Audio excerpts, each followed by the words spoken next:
guest today. We have Mark Grove. Thank you for coming out. Thanks for coming over. You bet. Let's talk about you. You bet. Yeah, I grew up in Denver. I was born and raised. Actually went to South High School, and right there by Washington Park area, which is a fabulous place to grow up. It's weird because I think back now, and this year marks my 50th year in the same martial art. And that's literally where it all started, back in the early 70s and training all through that. So my entire life has basically been really focused on martial arts. But as I grew up, I left home at 15 and lived on the streets. I lived in the basement of an abandoned church for about 6 months. Wow. Might have been longer because I kind of lost a little track of time in that process. But then it was really strange. But then I was kind of given an opportunity to teach a class in Aurora, Colorado. And so at 16, right before 17, I got offered a full-time job teaching martial arts. And so my entire life changed overnight, going from homeless to owning a townhome in a matter of a year. Yeah, it was a really weird transition, but it's like that's been my life, non-stop upheaval. It's like, but I think that's really what marks it. Being homeless and then having a good martial arts job, and then I kind of went into the film business and started that process in the late '80s, and I've been doing both ever since. It's like that. So that is my life. It's like there's not much else to it. I want to know about your martial art, your ninjutsu. Ninjutsu, yeah. Ninjutsu is actually not really a fighting art. It's more of a term for like clandestine warfare. Okay. And that sounds so deep and dark, but the reality is it's just kind of more of a oblique way of approaching conflict. Kind of like look for an open window before kicking in a door kind of thing. Sure. And so the concept really is like the unarmed fighting stuff is more like an Aiki-Jiu-Jitsu or a Tai-Jitsu, which just means like a body art.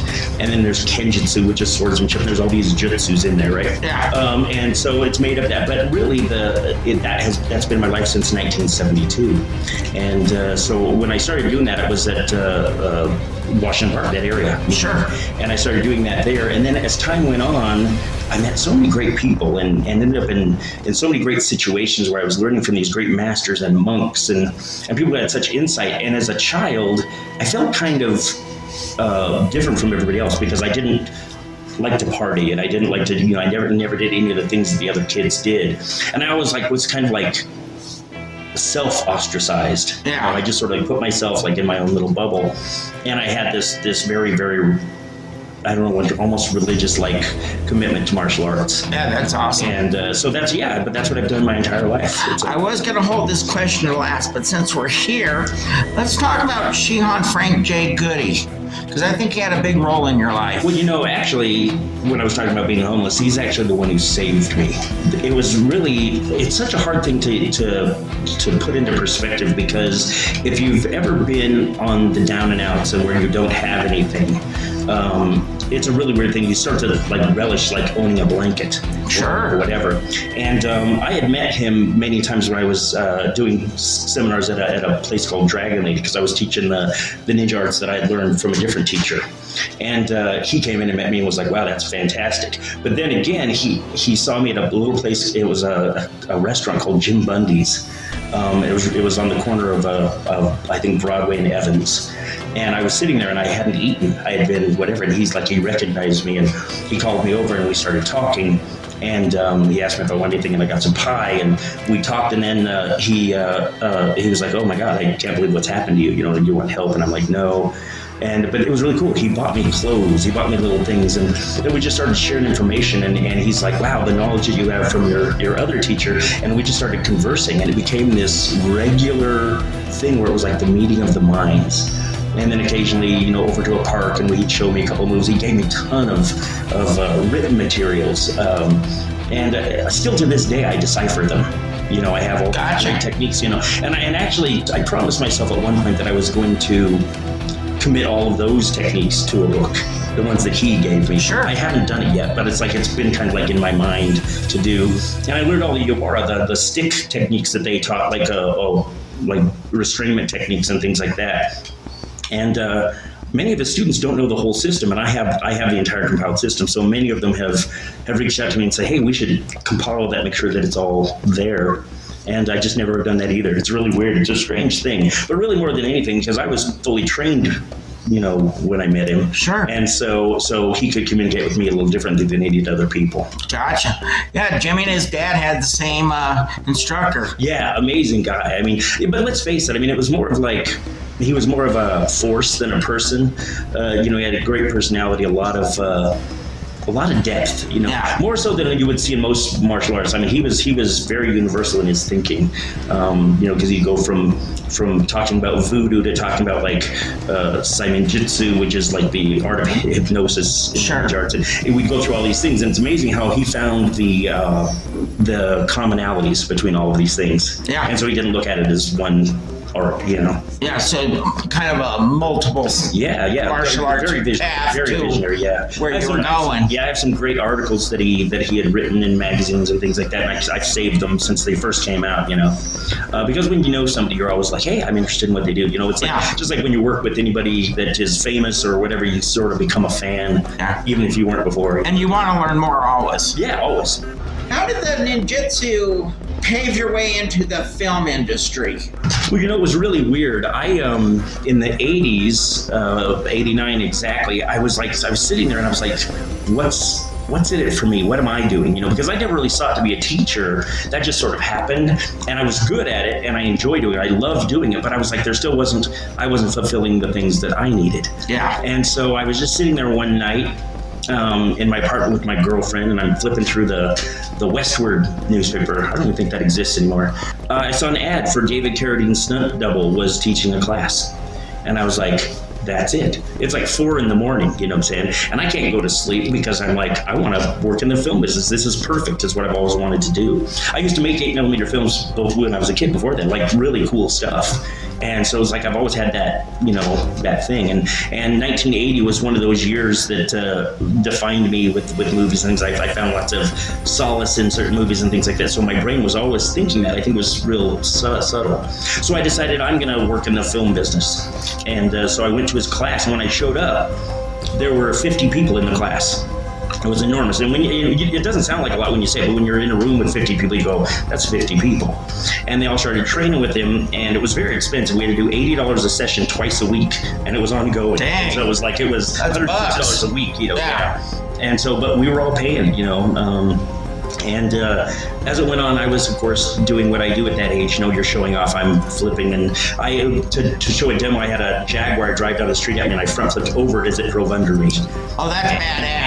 And so that guy Lars was like, wow, cool, And a lot of the stuntmen that were already in couldn't do stuff like that, so I felt like I was above, but I didn't have the set knowledge they had, but I had like the physicality, and so I was showing off a lot, not intentionally, but I think I needed to show what I could do since I've been teaching so much. It was kind of like my moment. Yeah, I think that's kind of important to show your stuff so you get noticed. So I was doing that, and then about a few weeks in, he called me and said, hey, he lived in Colorado Springs, and he said, hey, can you come up to the Sunbird restaurant? And it's on top of the hill, right by Garden of the Gods in Colorado here. Sure. And so I go up there with my girlfriend. I sit across from him and his girlfriend, and he looks at me, and he was Swedish, so you can understand a little Swedish voice there. He's like, I can't train you any longer.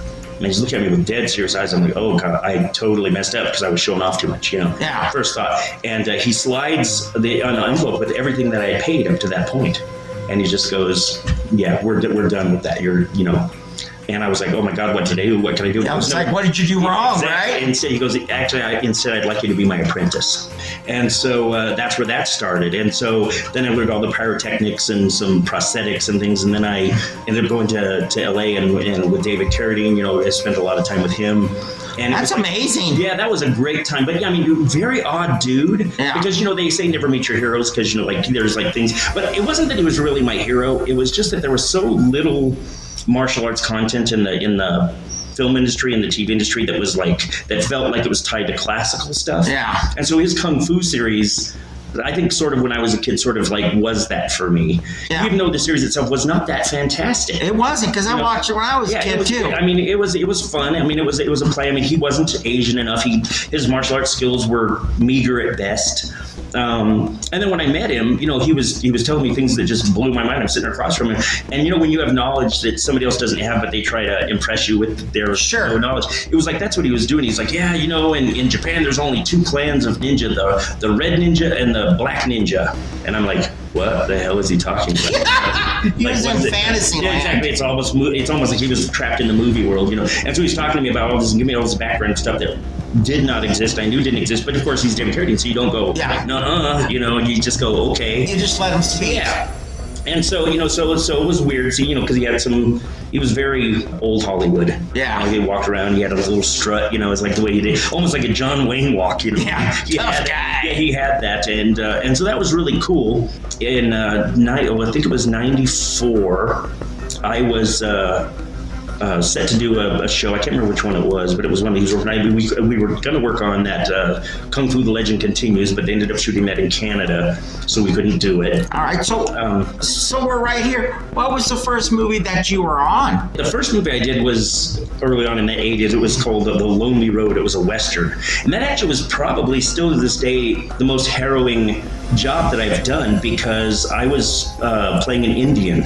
Okay. And I had to get shot off a horse, and they shot me with this thing called a steric acid hit. It's like they have to make it right then and there beforehand. It's almost like almost looks like an earplug, but it's and it's filled with blood, so it can hit bare skin, and it looks like and in the way the wax kind of sets it, looks like a flesh, and then it looks really good, but it's shot with an air system and things like that. And so I'm riding this horse. They painted me up as an Indian, you know what I'm saying? So I'm like this young Indian brave. I have a wig on, the whole thing, and the whole thing is I'm supposed to get shot, and I'm supposed to roll backwards off horses. It's running and land on my belly, and so I did it, of course, on the dirt and cactus and everything, and I skidded, and I was destroyed. But they were doing a moving shot with a car. Sure. And they had a truck. They had actually taken the doors off the truck so they could shoot out of it. And so they keep doing this, and they keep missing it.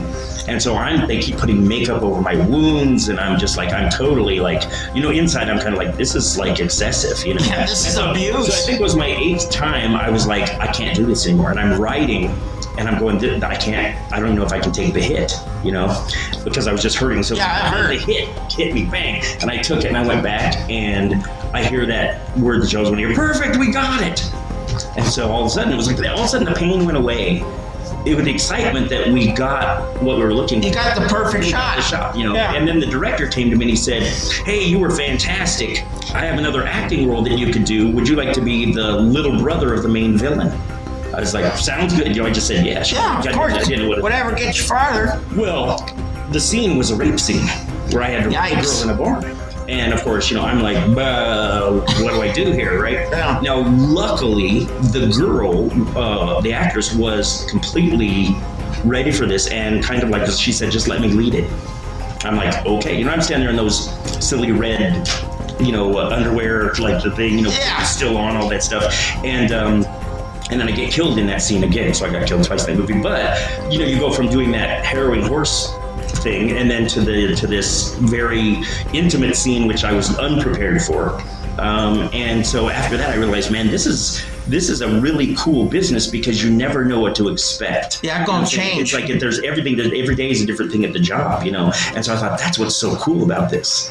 You're really creating something new every time you work.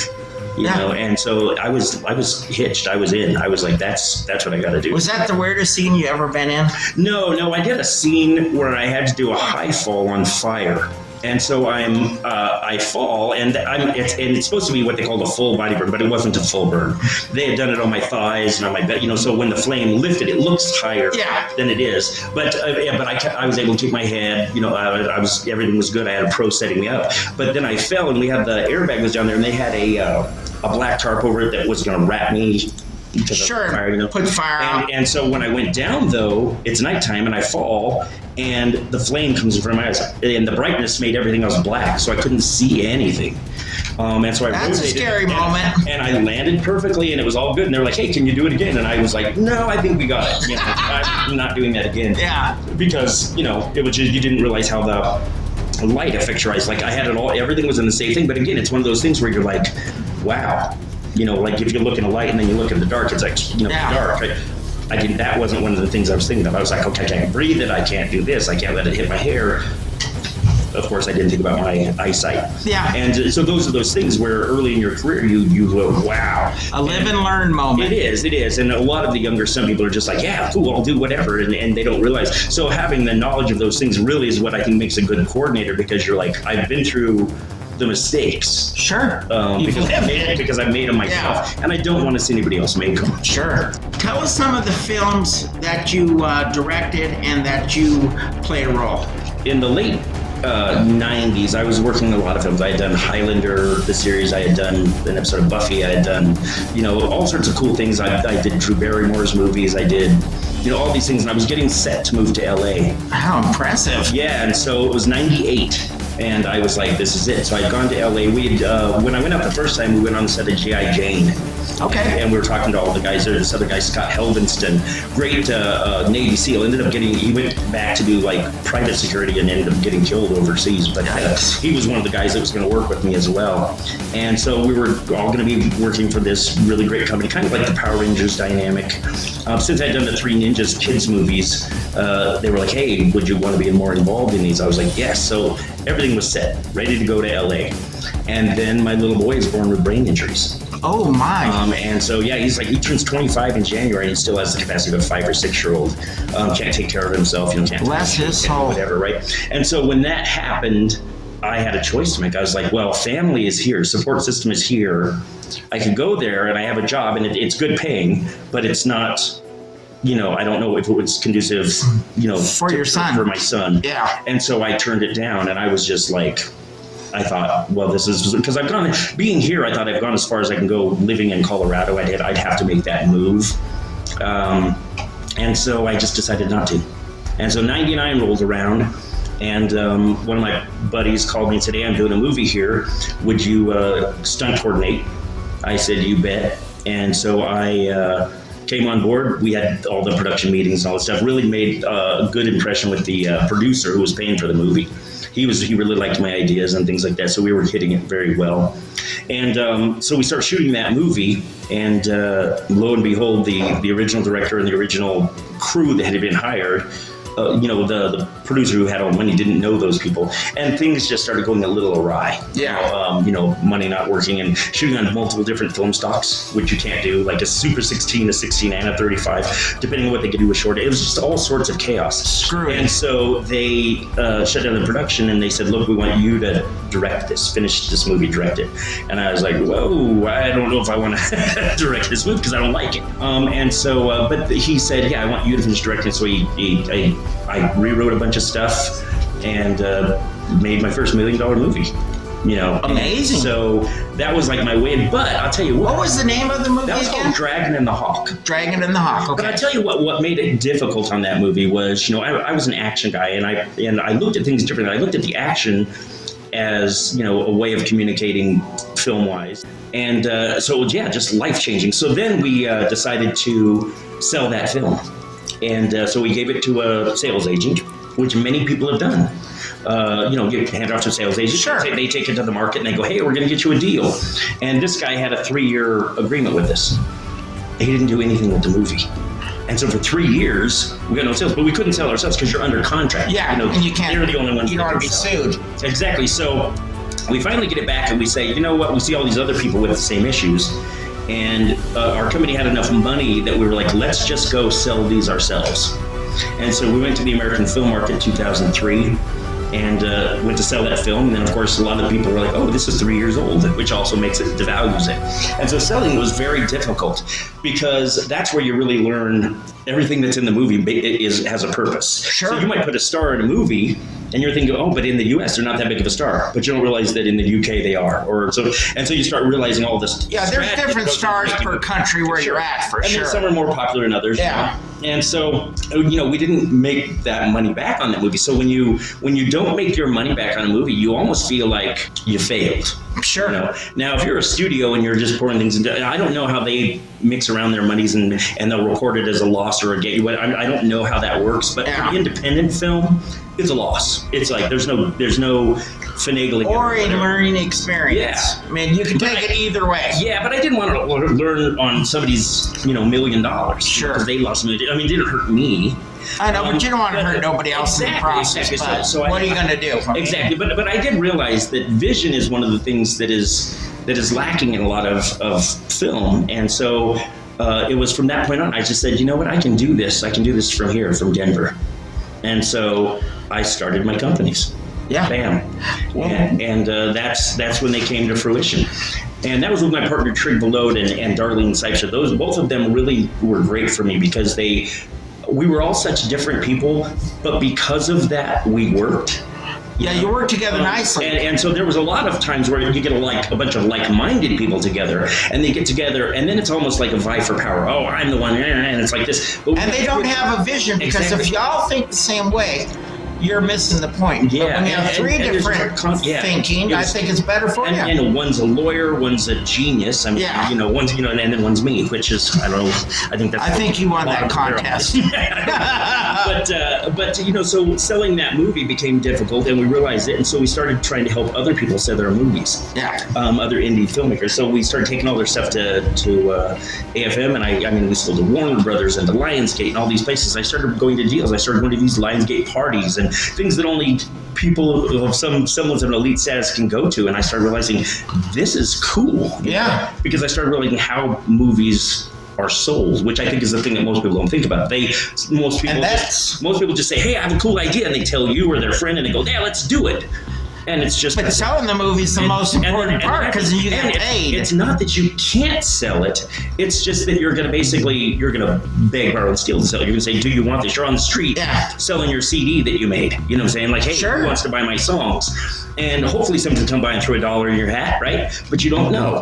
It's no guarantee. Exactly. So it was really hard. And so as we did that, I went through AFM and I walked room to room, and I went to just everybody. And I said, how do you acquire films? Do you actually, produce them yourselves? Do you do any advances? I got it from every room, and I compiled a database that's 3,000 pages. But that got you a lot of information, though. Every distribution company on the planet. Yeah. And I compiled it all after asking all those questions, and I still have it. It needs to be updated for sure. I'll say, can I get a copy? Yeah, but that's just it. And people did want to buy it, but I think but I wasn't necessarily learning just for the film business. I wanted to know. Yeah. I mean, I was like, how does this work? Because it's always so hard. People are like, I can't sell my movie, and so I want to figure it out. What I figured out is you can't figure it out. It's a really weird situation. And so the only thing that I came up with was, from that point on, I said, I'm going to write movies, but when I write them, I'm going to inquire with these international salespeople, and I'll ask that question: if I made it, would you buy it? Yeah, that's a great question. No commitment from them. But if I get 10 people to be like, yeah, we'd buy that movie, then I would go make the movie. Because then you have somebody that could be an automatic buyer. Exactly. And you already have it completely. And they're not guaranteeing they're going to buy it, but at least they give you their opinion on if they would. Yeah. Because they haven't seen it, they don't know if it's good or not. But that's a good start. And so I started approaching it from that way, and that's how I started making more money. And that was it. But after that, in 2005, I directed a Lionsgate film called The Shadow Walkers. And again, I was the second unit director. This is becoming a pattern, but I was the second unit director, and then they had the original director and was not getting the footage. And so people were having issues because I was a second unit shooting all the action over here, and this guy was shooting over here. And so he was asked, like, oh, what's the footage look like? Oh, it looks great, all this stuff. Then we got back the dailies, and his stuff was way dark and it was just all shot poorly, and mine was amazing. So the producer went to the director and said, look, I want you guys to work together, because even though we had 2 units, we're going to try and double the time. Why don't you work side by side, because Mark's really good at X, Y, and Z. And the director was like, I will not be, whatever. And I can't blame him. I mean, who wants somebody holding their hand, right? So he walked. And so then that producer turned to me and goes, guess you're directing the movie. So once again, So how many films have you directed then? I directed 12. 12, okay. 12, yeah. But lots of different, genres and stuff. Sure. In those 12, they were just for somebody else? Well, no. So most of those are mine now. Okay, that's what I wanted to get. And what was really interesting was, after doing that one in 2005, it was a horror film, and that wasn't my genre. You know what I'm saying? I had never really thought about that genre, but the original director had shown the creature in the very first scene of the movie, right? These subterranean. Sure. And so you're like, where's the scare now? Everybody knows what it is. It would have been better if like it was like all, what are they? Yeah. Right? But instead, it was shown. And so when I went to do it, I had to fill in, you know, I had already basically, I knew the movie wasn't going to be amazing, but it ended up doing really well. It went, you know, it ended up, like, when Blockbuster was still around, it had a full wall. Wow. Yeah, I mean, it was crazy. What was the name of that movie? That was called The Shadow Walkers. Cool. And it was fun. And it was fun. And it was like, we shot at the old Gates Rubber Company. Oh, okay, down off of Broadway. Yeah, 1 million square feet of underground tunnels. Sure. And it was crazy. I bet that was fun, though. It was fun. It was a blast. Now, let's get into the movies that mean the most to you. Your movies. You know, I'm in the middle of editing it right now. We finished it right before the pandemic, the finished shooting, and then when the pandemic hit, it just threw everything off. And so all of our, because it's pretty extensive with animation and so on and so forth, but it's called Aliens and Dragons. Okay. And so I kind of took my love of both Dungeons and Dragons and like Star Wars kind of thing. And it was basically the story of a pilot and his co-pilot. They're being chased by bad guys. They end up you know, warping away and ending up on this planet where they're trying to find a power source. And they end up walking in a cave where there's like the bones of a dragon, and they find a power source. Sure. But it's like a glowing egg. Like and they're like, this is not going to help us with our power problem, right? But then they get an alert that the enemy has pursued them. Okay. And so they are they're fighting them with ray guns, and all of a sudden that little orb they found opens up a portal. They get blasted through it, and they end up in the past on that planet, which is like Lord of the Rings. Oh, cool. So there's wizards and druids and mix elves, of everything. and you're like, what? So all the time they're with a ray gun, and there's a dude over there with a, you know, an elven bow. You know, Yeah. It was a really cool thing. Quite a mix of action. But I really like the idea of aliens and dragons. I thought it would, you know, the title alone, and I did pitch that to buyers, and they were like, please make it. I mean, it was a 100% make it. So I know we'll do well with that one. We've already done, you know, some sales, so we've already paid for the movie. So it's like, that's wonderful. yeah, but I mean, before that, I did multiple movies. You know, I mean, I've done so many, but the whole thing is it's always a work in progress. You know, Yeah. you're always trying to satiate that need that's inside you that you can't quite get, and every time you make a movie, you get closer. Sure. You know. Yeah, but, and you'll probably never get there. Yeah. Well, actually, I'm kind of hoping I do, as like that one that happens at the very end of life, because that's the most amazing thing. Home run. And it makes all the other ones come back to life. Yeah. You know.